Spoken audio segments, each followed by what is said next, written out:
안녕하세요. 석스입니다. 반갑습니다. 자, 드디어 10제입니다. 10제. 우와.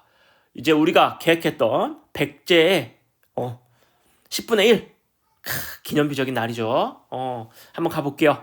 요 방영구 문제가 이제 간간히 수능에 나오고 있습니다. 근데 이제 꽤 요 전체적인 요 맥락에 대해서 이해를 못 하시는 분들은 요 문제 풀기를 어려워하는 분들이 꽤 있죠. 꽤 있는데 한번 가볼게요. 자, 여기 지금 준 건 개체수하고 방향고수고 기억, 니은, 디귿은 상대값입니다. 그래서 상대 밀도, 상대 빈도, 상대 피도 중에 하나예요. 근데 여기서 보시면 지금 수하고 출현한 방향고수 이것만 줬다는 얘기는 수를 가지고 뭐를 할 수 있냐면 밀도를 계산할 수 있고요. 출현한 방향고수를 가지고 빈도를 계산할 수 있습니다. 그래서 그러면 피도에 대한 건 그 어떠한 것도 없어요. 그러니까 여기 기억, 니은, 디귿 중에 요걸 보고 상대 밀도와 상대 빈도를 계산하고 맞는 걸 찾고 나머지가 자연스럽게 피도가 되는 그와 같은 형태가 되는 겁니다. 자, 일단 그러면 수를 가지고 밀도를 계산해 볼게요. 자, 밀도는 어떻게 계산하냐면 밀도는 여기 있죠? 밀도는 면적분의 개체수 이렇게 계산합니다. 그죠? 자, 면적분의 A의 개체수. 그러면 A의 밀도가 되죠? 자, 상대 밀도는 어떻게 계산하냐? 상대 밀도는 자, 예를 들어서 A 밀도, B 밀도, C 밀도, D 밀도, E 밀도 다 더한 것 분의 A 밀도. 이렇게 계산하죠. 자, 그러면 이걸 다 더한다는 얘기는 자, 면적분의 A의 수, B의 수, C의 수, D의 수, E의 수 분의 면적분의 A의 수 이렇게 되는 거죠. 그러면 이렇게 약분하면 결국 상대밀도 어떻게 계산하냐면 개체수 전체의 총합분의 이 종의 개체수 이렇게 계산합니다. 자, 그러면 요 값 96, 48, 18, 48, 30을 다 더하면 이 값이 얼마가 됩니까? 네, 240이 됩니다. 자, 그러면 A의 상대 밀도는 A의 상대 밀도는 어떻게 됩니까? 그러면 간단하게 나타내면 240분의 96이 됩니다. 이게 얼마가 됩니까? 여기에 100을 곱하면 퍼센트 농도가 되죠? 퍼센트 밀도가 되죠? 그래서 40%가 나옵니다. 0.4가 되니까. 그러면 기억 A가 40인 게 뭐다? 상대 밀도다. 그게 여기 있네요.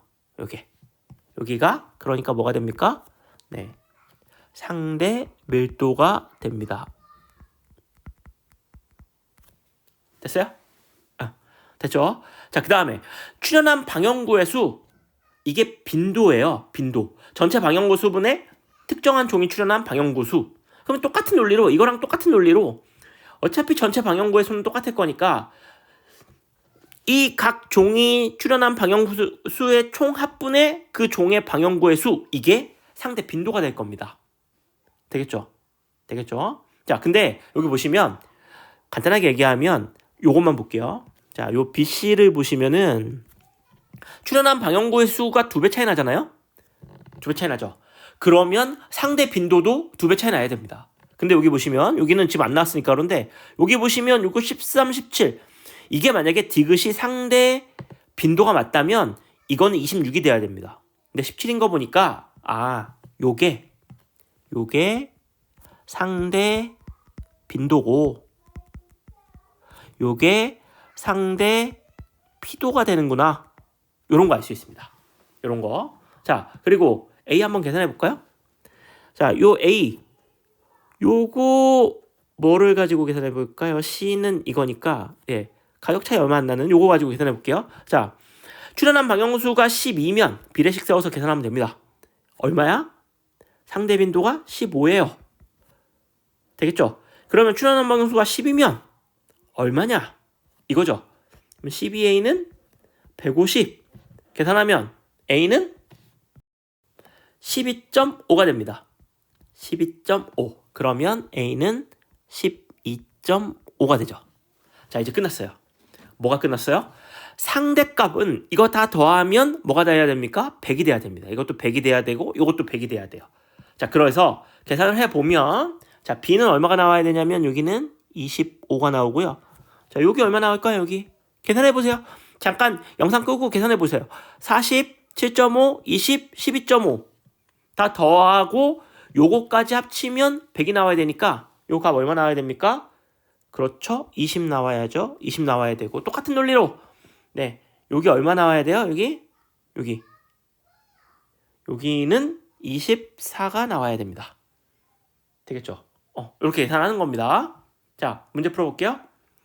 A는 12.5이다. 맞죠?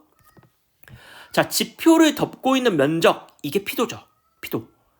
피도가 가장 작은 걸 묻고 있는 겁니다. 그죠? 요게 가장 작죠? 그러니까 맞고요. 그 다음에 우점종. 우점종은 어떻게 계산합니까? 자, 우점도는 상대 밀도, 상대 빈도, 상대 피도 요 세 가지를 더한 값 그거죠. 그러면 딱 봐도 요게 다른 것보다 크고 이게 다른 것보다 크고 이게 다른 것보다 크니까 그냥 한눈에도 보입니다. 그게 A죠. 그래서 답은 5번. 이게 근데 실제로 수능 문제 같은 데 보면은 까다롭게 계산해야 될 수도 있어요. 요게 이제 계산해 보면 103.5거든요.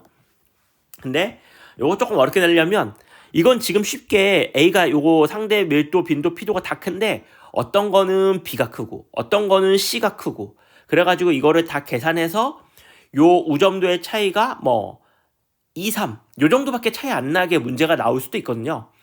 그런 건 조금 다 계산을 해줘야 됩니다. 근데 중요한 건 원리를 아는 겁니다. 되겠죠? 어렵지 않죠? 자, 고생하셨습니다. 요거 근데 우점도 문제가 종종 나와요. 산수 문제가 종종 나옵니다. 그러니까 여러분이 확실하게 짚고 넘어가시면 좋겠습니다. 자, 10번 여기까지입니다. 안녕!